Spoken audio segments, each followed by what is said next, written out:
Bienvenue dans ce nouveau point marché numéro 13. Alors, où est-ce que nous en sommes le 9 avril 2021?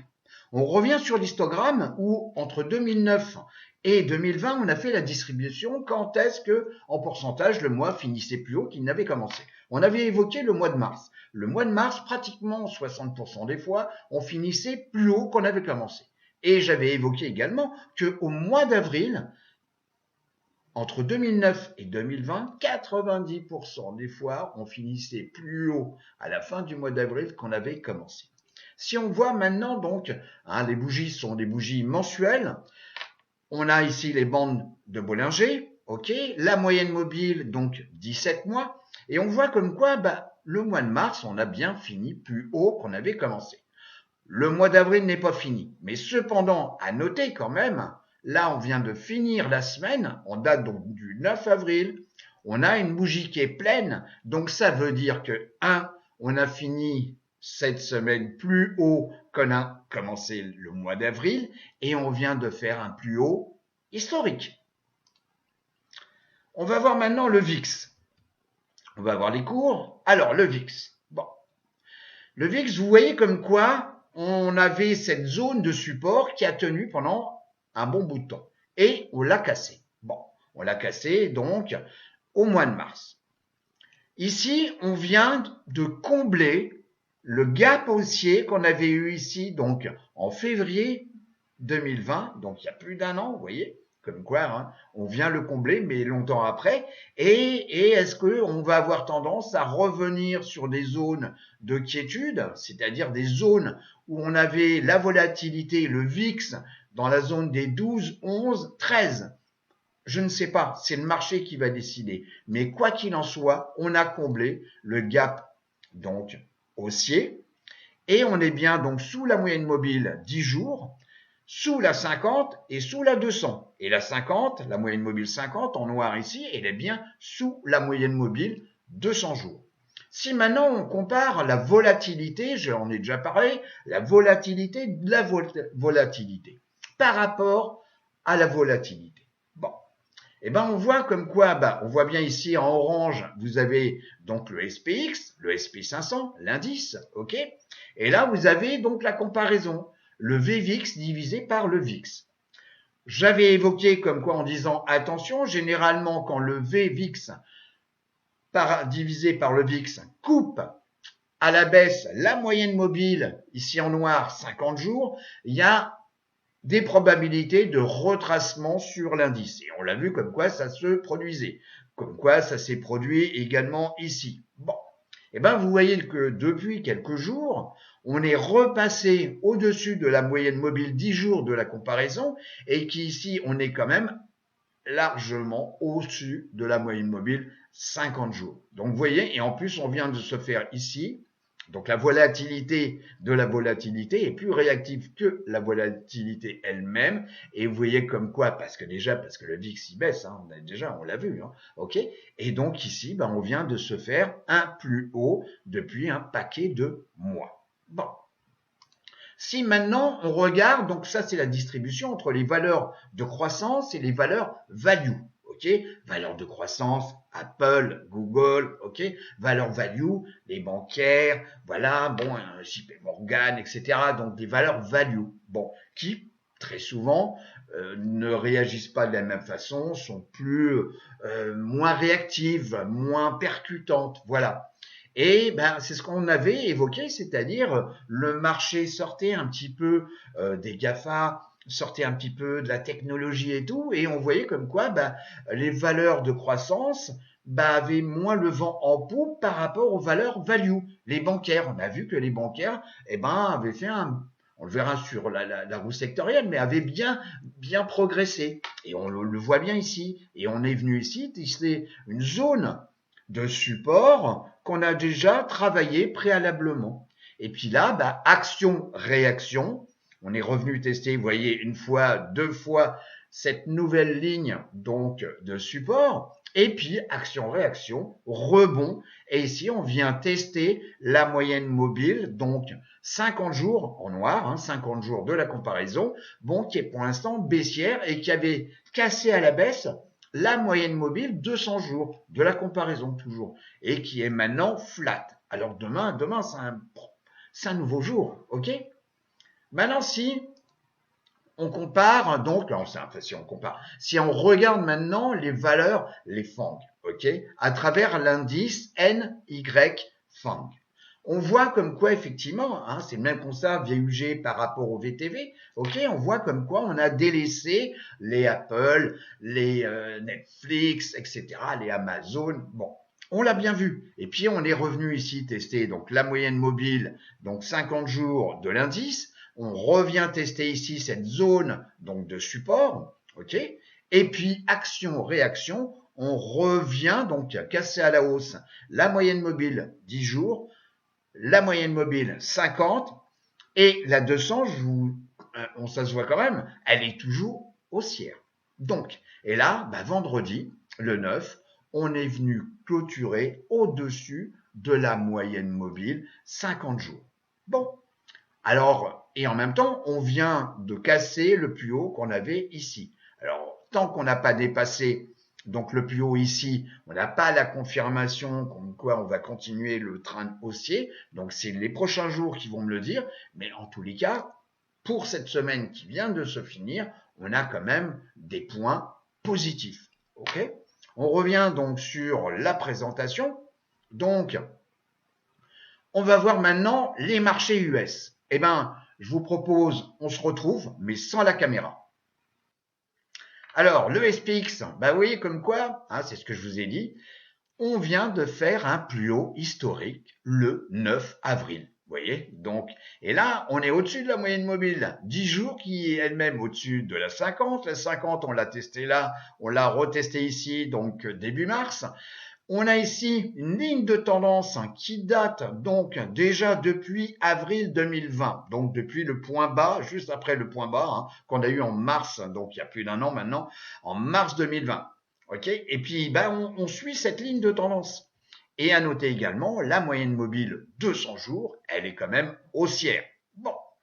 Si maintenant on regarde les quatre indices, vous voyez, c'est relativement intéressant ce qui se passe actuellement, c'est que on a le Russell 2000 qui est toujours le premier indice, donc ici on est sur 6 mois, qui est toujours le premier indice sur 6 mois, mais là, vous voyez, on commence à végéter un peu, vous voyez, on végète, alors que là, on le voit bien graphiquement, on a les trois indices ici qui progressent. Alors que IWM, là aussi, il y a un transfuge, on va dire, financier vers, d'abord, premièrement, sur ici, en rouge, le SP500, ici, sur le bleu, donc le Dow Jones, ok, et puis ici, sur, en vert, la technologie, donc le QQ. Mais le QQ, vous voyez bien comme quoi, même s'il se rattrape, vous voyez, il se rattrape un peu, mais ça reste néanmoins actuellement le dernier indice sur 6 mois. Donc c'est peut-être aussi un message qu'il faut commencer à intégrer où on va voir peut-être d'autres secteurs comme on va dire les matériaux de base, les industriels au détriment peut-être de la technologie. Mais enfin en tous les cas c'est les jours prochains qui vont nous préciser ça. Donc on n'est qu'au début du mois d'avril. Si on regarde maintenant, vous voyez, le QQ, le QQ, vous voyez, on revient tester, on l'a pas dépassé, on revient tester ici un plus haut historique, donc de février 2021, on revient le tester. Bon, on clôture ici avec une belle bougie. Tant qu'on n'aura pas dépassé ici sur le QQ, donc les 337,50, ok, on pourra pas avoir la confirmation qu'on reprend donc la tendance de fond qui est quand même haussière, on le voit bien ici sur la moyenne mobile 200 jours, ok. On est bien au-dessus de la moyenne mobile 50 qui est un peu flat, ok, et qui, en tous les cas, a été coupée par vers le haut par la moyenne mobile, donc ici 10 jours. Bon, alors peut-être qu'on va avoir ici un phénomène, donc c'est les jours prochains où c'est le comportement donc du QQ par rapport à ce point haut. Alors peut-être qu'on est en train de préparer une magnifique tasse. Est-ce qu'il va y avoir la anse? Je ne sais pas. Mais en tous les cas, on a bien ici une tasse qui se dessine. Ok? Bon. Je continue. Le Russell 2000. Le Russell 2000, on a vu comme quoi, pour l'instant, il avait bien progressé, vous voyez, mais pour l'instant, il végète un peu. On est venu ici tester donc aux alentours des 208 $, ok, une zone donc de support, ok.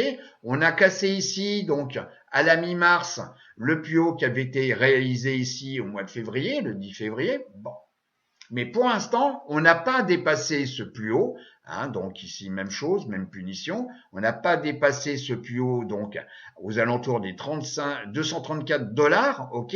Et là, on végète un peu. Alors, on a clôturé soit au-dessus de la moyenne mobile 50, mais pour l'instant, la 10 jours, elle est légèrement en dessous, et la 200, elle est montante. On est d'accord. Mais pour l'instant, on a une petite période de congestion. On pourrait même dessiner ici, vous voyez, un rectangle de congestion. Le nombre de sociétés au-dessus de la moyenne mobile 50 jours. Eh bien, vous voyez comme quoi on a 90% de sociétés où le cours est au-dessus de la moyenne mobile 50 jours à travers cet indice. C'est conséquent. Vous voyez, le message est très fort. On a même dépassé ici les zones qu'on avait vues donc en décembre et début 2021. Vous voyez, on l'a dépassé. Donc il y a quand même un peu d'enthousiasme sur les marchés, donc les marchés financiers américains. Voilà. Et puis on voit bien comme quoi là, on a la moyenne mobile de cette courbe-là 50 qui commence à croiser à la hausse, la moyenne mobile 200 jours. Bon, c'est quand même assez cossu. 90% de sociétés qui a donc son cours au-dessus de la moyenne mobile 50 jours. C'est quand même, pour moi, à mon avis, un message fort. Donc, on va voir les secteurs. Donc, on va voir directement les cours. Vous voyez que sur 6 mois, hein, puisqu'on est ici sur 6 mois, on a toujours le premier qui est l'énergie sur 6 mois. Bon. Alors, bien entendu, on voit comme quoi il y a un comportement qui diverge avec le reste, hein, qui a tendance à monter. Vous voyez, comme quoi l'énergie a fortement baissé. Bon, elle avait bien monté, hein, puisque là, on était à 76%, hein, j'enlève le 31, hein, 76% de progression sur 6 mois, ce qui est quand même un beau résultat. Alors, bien entendu, ce qui monte haut, redescend aussi parfois plus bas. Vous voyez, donc là, on a bien redescendu, puisqu'on s'est retrouvé à 60%. Bon. Ah, j'arrondis toujours. Hein. Et puis là, on revient tester donc la zone des 60%. Vous voyez, on revient tester. On a fait une tentative donc de repartir à la hausse. Vous voyez, on est venu ici à 68, j'arrondis. Ici, on a retenté donc également la même zone, aux alentours des 68. Et puis, rejet des prix et on retrace et on revient vers 60. Le deuxième secteur quand même, c'est les financières. Et les financières se sont bien repris depuis un paquet de temps. Donc, et d'où ce qu'on a vu, le comportement de VTV, donc qui représente les valeurs value. Le troisième, ici en violet, XLI, les industriels. Ici, les services de télécom, c'est normal, il y a du gaming là-dedans aussi, j'en parle, bon. Et puis ici, les matériaux de base. Les matériaux de base, voilà, XLI, XLB, j'en parle. Et on va voir tout à l'heure à travers un petit tableau que vous allez retrouver dans les matériaux de base, le cuivre, l'aluminium, l'acier, etc. Donc là, on en a besoin. Il va y avoir une injection relativement importante d'argent sur les marchés. Donc, pour refaire les routes, pour refaire les infrastructures, etc., etc. Donc, il va falloir quoi? D'abord, des matériaux de base et puis des industriels pour faire le travail, tout simplement. Et puis là, on retrouve, vous voyez, la technologie qui se reprend bien. Hein. On voit la pente là sur quelques jours. La technologie se reprend quand même très bien. Alors, est-ce qu'on va le revoir en tête de peloton? C'est le temps futur qui va me le dire. Si on regarde la roue sectorielle, je dirais comme quoi on va plus s'orienter peut-être. Déjà, on est bien orienté sur les matériaux de base et les industriels. On va avoir l'énergie. On va avoir ultérieurement la santé, XLU, XLP. Bon, ça, ce sera vraiment à la fin, hein, donc de l'économie, au niveau du top économique, et non pas le top sur les marchés financiers. Bon, c'est le temps futur qui va nous le dire. Et puis, bah, vous voyez, hein, etc., XLY, on a ici donc la santé, XLV, on a ici donc les staples, les couches-culottes, XLP, hein, voilà. Et puis ici, le dernier, mais néanmoins positif, les utilities. Et les secteurs sur 6 mois. Bon, bah vous voyez, donc ça c'est les secteurs donnés par entre autres Finviz, ok, ou qui rajoutent, hein, donc les real estate. On a le consumer cyclical. Donc il y a, vous voyez, 11 secteurs pour Finviz. Bon, on voit bien comme quoi ici sur 6 mois. On retrouve, ce qui est normal par rapport au mode graphique qu'on a vu tout à l'heure, on retrouve bien sûr l'énergie, on retrouve les financières, on retrouve une communication, enfin les services de communication. On a les basic materials, on l'a vu graphiquement, les industriels, la technologie, le consumer cyclical. On a le real estate, vous voyez, 14% sur 6 mois, hein, 14,64 pour être précis, voilà, sur 6 mois, ok, et etc. jusqu'aux utilities, où on a une progression de 5,71, et c'est le dernier. Mais, chose importante, ils sont tous positifs, ok. Depuis le mois, sur un mois, il n'y en a qu'un seul qui a retracé, c'est l'énergie, mais il a tellement monté, c'est normal qu'il retrace. Donc ça, c'est sur un mois. Et vous voyez, sur une semaine de trading, eh ben, il y en a quelques-uns qui ont bien progressé. Hein, on a les communications services, donc ici 3,62%. Ok, là-dedans, on a le gaming, on a les jeux électroniques. Bon, et puis on a également donc les financières, mais également quelque chose à noter, hein, le consumer cyclical s'est bien repris, ainsi que la technologie sur une semaine. Et depuis, vous voyez, le début d'année, depuis le 2 janvier 2021, ils sont tous positifs. Également, donc ça, on va le voir donc directement. Voilà. Donc ça, c'est donc sur Stock Charts, donc c'est la même chose, hein, c'est les 11 secteurs, donc définis par Finviz ou Stock Charts. Et là, c'est une comparaison par rapport au SP500, au SPX. C'est-à-dire qu'au lieu de les comparer entre eux, là, on compare les secteurs par rapport à l'indice de référence qui est le SP500, donc le SPX. Bon, et ben vous voyez comme quoi il y en a 4 qui sont négatifs, c'est-à-dire que le SPX a été plus performant que ces secteurs. On retrouve ici les couches-culottes, XLP, ici la santé, ici les utilities et ici le real estate. C'est-à-dire que là, au lieu d'investir sur les secteurs ici indiqués, j'aurais mieux fait d'acheter, de m'adosser sur le SPX, donc à travers par exemple l'ETF SPY, ok, qui suit le SP500, hein, tout simplement, parce qu'il aurait plus progresser sur, ici je suis toujours sur 6 mois, que si j'avais pris XLV, XLP, XLU, etc. Et ici, donc XLRE, hein, XLRE, qui est donc l'ETF adossé donc au real estate. Bon. Et puis tous les autres, hein, alors oui, j'en oublie un aussi, hein, XLY aussi, donc discretionary, donc qui a moins performé, donc hein, puisqu'il est à moins 3,62% par rapport au SP500. Donc là, chose identique, il aurait mieux fallu donc acheter ou m'adosser à travers des options sur l'ETF, donc SPY. Et puis par contre les autres, là on voit bien comme quoi l'énergie a superformé par rapport à l'indice de référence le SP500. Là, et même chose pour XLF, les financières. Et puis là, XLB un tout petit peu. Et ici XLI, donc on est pratiquement à 7% au-dessus du SP500. Bon. Et puis là aussi, les services de communication. Bon. Et là, si on regarde les sous-secteurs sur 6 mois, donc les sous-secteurs, vous voyez comme quoi, vous voyez, on a, donc c'est les 20 premiers, hein, parce qu'il y a plus de sous-secteurs. Ce sont les 20 premiers que je vous présente ici. Vous voyez, on a donc tout ce qui est grands magasins, hein, des grandes surfaces. On a également les produits de luxe.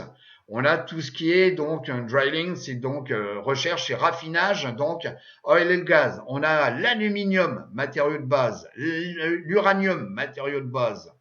On a également ici l'acier, donc XLB, et ici le cuivre. Et vous voyez comme quoi ici sur 6 mois les progressions. Vous voyez, parce que là vous voyez sur un an c'est la performance. Donc ici on a une performance donc de 90,4% sur un an. Et ça, c'est depuis le début d'année. Bon. Donc, vous voyez, il y a également des choses à voir. On a ici, j'en ai parlé plusieurs fois, tout ce qui est le shipping maritime, c'est hyper important. Vous voyez, sur 6 mois, on a 80,74%. Pourquoi? Parce que les économies se relancent. On a bien vu le problème du canal de Suez, où il y a eu quand même des centaines de bateaux qui n'ont pas pu passer le canal de Suez. Et ben, quand on fait les prix du fret, ils n'ont fait que monter. Voilà. Et qui dit monter, ben, dit intérêt d'investissement sur les sociétés qui sont à l'intérieur de ce sous-secteur. On a également quelque chose qui avait bien monté aussi, vous voyez, sur 6 mois. Ok, tout ce qui est matériel et équipement pour les semi-conducteurs. Donc également aussi, regardez, on a le REIT qui concerne les hôtels et motels. Ben oui, parce que si le trafic aérien reprend, bon, si les gens, il faut avoir une vision, non pas à très court terme, il faut avoir une vision sur 6 mois, 3 mois, ok, on va dire que le déplacement professionnel vont reprendre et également le tourisme. Donc, les hôtels et les motels aux États-Unis risquent également de redémarrer en termes d'intérêt. Et vous voyez comme quoi sur 6 mois, on a une progression donc quand même de 61,23%. Mais c'est vrai, ça avait tellement baissé à cause du Covid, donc en mars, enfin donc toute l'année 2020. Donc maintenant, il y a une belle reprise. Et depuis le début d'année, on a 16% de progression. Bon. Et je vous rappelle comment faire pour aller trouver ensuite les sociétés. Bon. Alors, dans la formation, je vous explique, ok, comment on fait, etc. Donc, vous le savez. Alors, j'ai dans l'industrie sélectionné Department Stores. Et ici, vous voyez, j'ai 6 sociétés. Et donc, j'ai mis le mode chart, donc graphique, de telle sorte de pouvoir les voir, les visualiser, de voir leur trombinette. Vous voyez comme quoi ici, on est en train de tester une ligne de tendance qui est haussière. Ici, bon, on a une tendance qui est un peu baissière, mais ça a l'air de se reprendre puisqu'on voit ici la moyenne mobile, donc 50, qui va avoir tendance à croiser à la hausse la 200. Bon, la 200 qui est un peu flat, d'accord? Et puis là, on a une belle tendance, vous voyez, avec la société ici, donc qui s'appelle Dealers, et qui est donc capitalisée à 2,30 milliards de dollars. Vous avez Macy's, bien connu aussi, vous voyez, qui est qui est en train de tester ici la moyenne mobile, donc 200, 50, excusez-moi, 50. Et puis également KSS, donc une belle société, Kohl's, donc Corporation, et donc qui est sur un canal haussier. Voilà comment on fait. Et puis si je veux, je reviens ici, et puis j'ai trouvé, je sais pas, aluminium. Voilà, aluminium. Je reviens ici et je vais sélectionner aluminium. Voilà, je viens ici et je clique. Et puis j'ai toutes les sociétés en rapport avec l'aluminium. Donc il y en a 5. Et on va retrouver bien entendu Alcoa ici, AA, bien connu, Alcoa. Vous voyez, donc qui est capitalisé, parce qu'elle a franchement baissé à un moment donné, plus personne n'en voulait, qui est capitalisé à 6 milliards de dollars. Et puis vous en avez 5, etc., etc. Donc tout ça, c'est en rapport avec l'aluminium. Vous voyez, là, on a un beau canal haussier, on est sur le bas du canal haussier, donc on s'en sert comme support dynamique. Il y a peut-être une entrée sur cette société. Voilà, tout simplement. Je vais donc vous souhaiter une excellente semaine de trading et je vous dis à très très bientôt. Au revoir les amis. Au revoir.